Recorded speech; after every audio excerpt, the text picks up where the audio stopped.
Shalom. First and foremost, before I get started, I want to start by giving all praise, honor, and glory to our power, YAHAWAH, BAHASHAM, YAHAWASHI, BAHASHAM, RAWCHAA, QADASH. Double honors to the head elders and apostles, a great millstone who rule and teach well. I also want to give a shout out there to the Old Falak, to your Akim, and your Akwath who are sincere in the truth, as well as believers, as well as not just believers, but doers as well, man. And again to you, I'd like to say Shalom. Alright, this is just another quick lesson through the spirit and power of YAHAWASHI. And Lord willing, this lesson is edifying, man. But getting straight into it, okay, as you can see, this article, we have the title of this article, and I'm not sure. Yeah, okay, it is a little read. Salakia, I wanted to see, check out what this mom had to say. Okay, yeah, I may read a little bit into it. Okay, but I just seen the title, man, and to be honest, I kind of just ran with it, but which the title tells you everything, man. Okay, about a lot of our women, as the scriptures say, and which we're gonna start there in that Ezekiel. Okay, as the woman's, so like as the mother, so is the daughter, But let's just read here the title of this article. It says, "Mom refused to punish her 7-year-old daughter for holding hands with a boy who wasn't her boyfriend."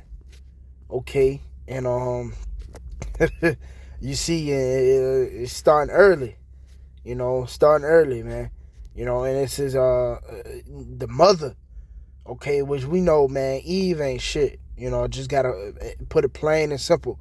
Eve really ain't shit here in Babylon the Great at all, man. In today's age, man. It says, "My husband and I have a 7-year-old daughter together, Layla. A few months ago, Layla got a boyfriend, Lucas. They are both 7, so it's obviously not a real relationship. They just hold hands sometimes, and they drew each other hearts for Valentine's Day. There was an incident this week. Layla was apparently holding hands with another boy who also sent Layla a Valentine's Day love letter, and Lucas took offense to it.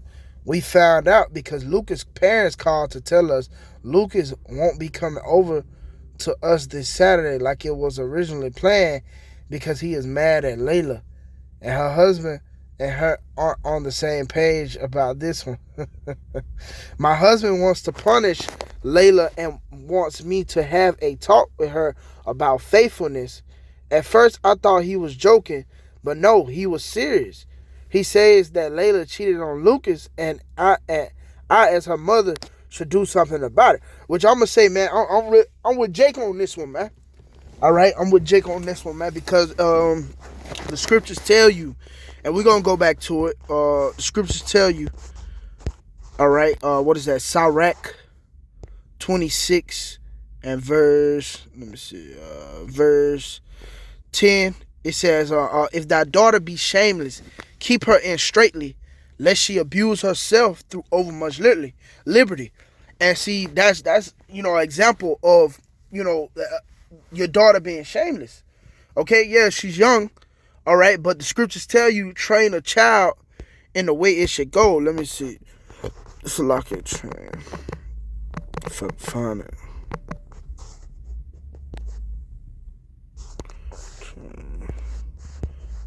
It's something like, let me see if I can find it, man. I may have to look this one up. Yep, Salaki, yeah. Give me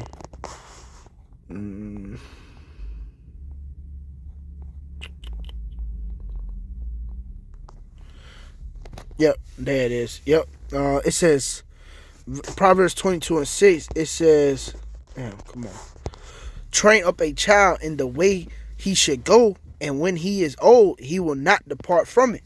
So it's good to start early, You see, you're supposed to train a child in the way that he should go, man. And when it's old, when the child become older and mature enough, it's not gonna depart. And that's one thing Jake say, when they do certain things, and people from the outside look at them like, they'll say, "Well, I was raised like this." You see, that's why it's important to actually, raise your children in the right way, man. Okay, because the scriptures tell us how there should be no whoredom, of the daughter of Zion. Let me see. Let me see if I can find that. Nor should be no Sodom in the sons.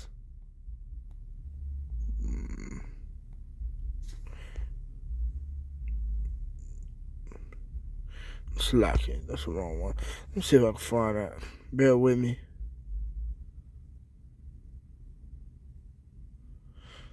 And this Salaki.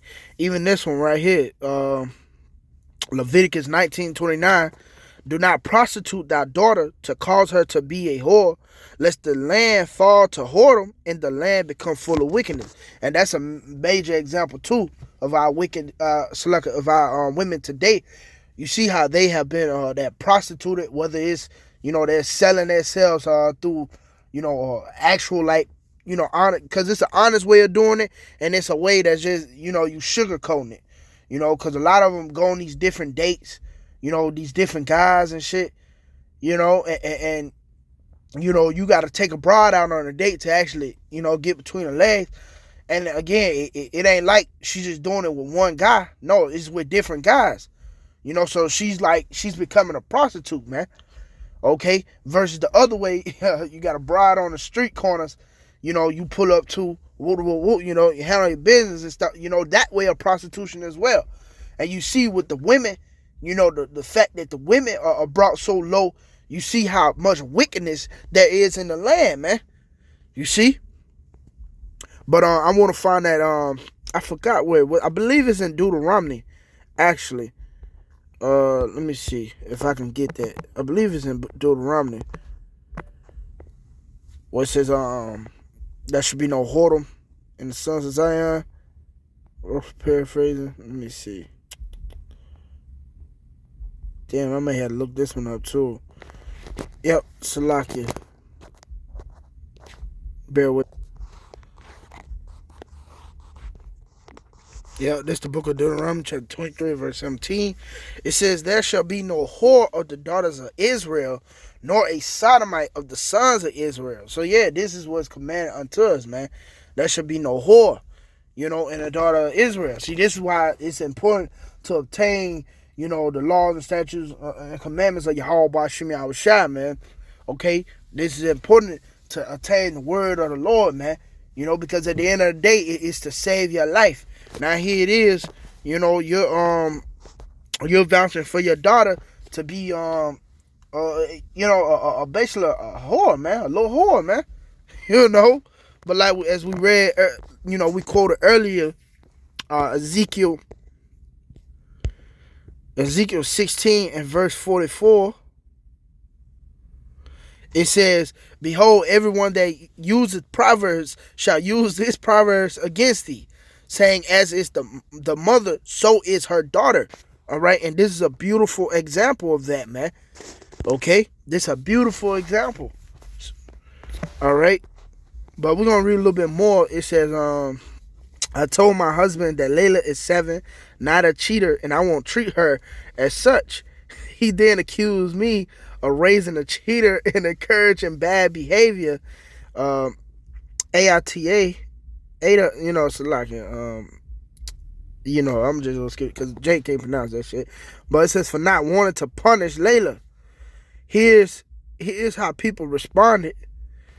Okay, it says, and then you got fucking idiots responding to it, man.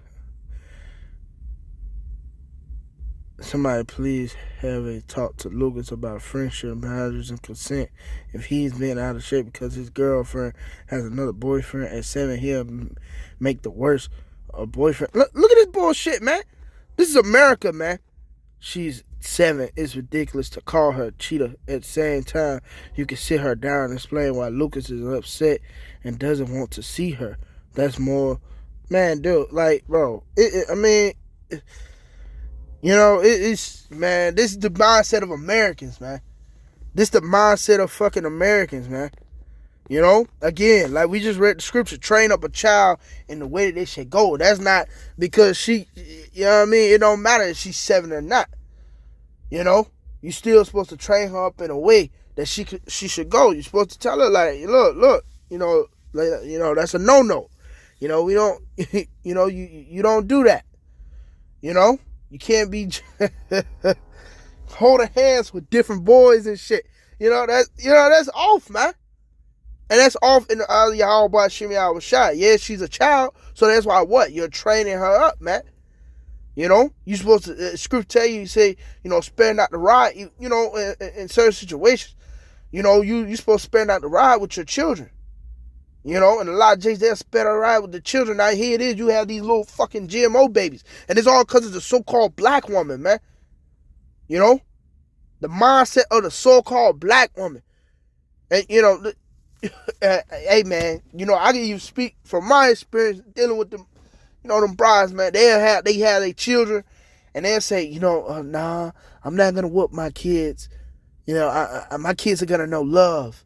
They're going to know love. The fuck?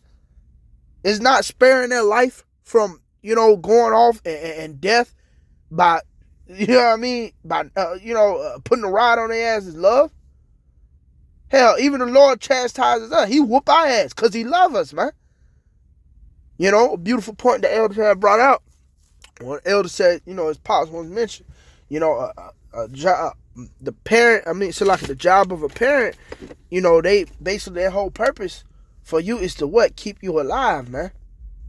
And that's why the scripture says, spare not the rod, man. You see? But here it is, this new day and age mothers, it's like, man, they ain't it. They ain't it, man.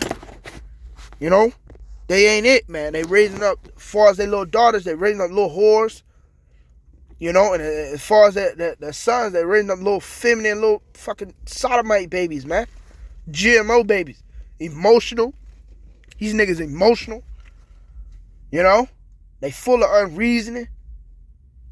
And they're not built to lead the household, man. You see? And it's all because of, of course, I gotta say it, man, the so-called black woman. Eve cannot raise children on her own, man. She can't. She just fucking can't, man. But that's really it, man. That's really the point. And with that, man, Lord willing, this was edifying. Till next time, I like to say shalom.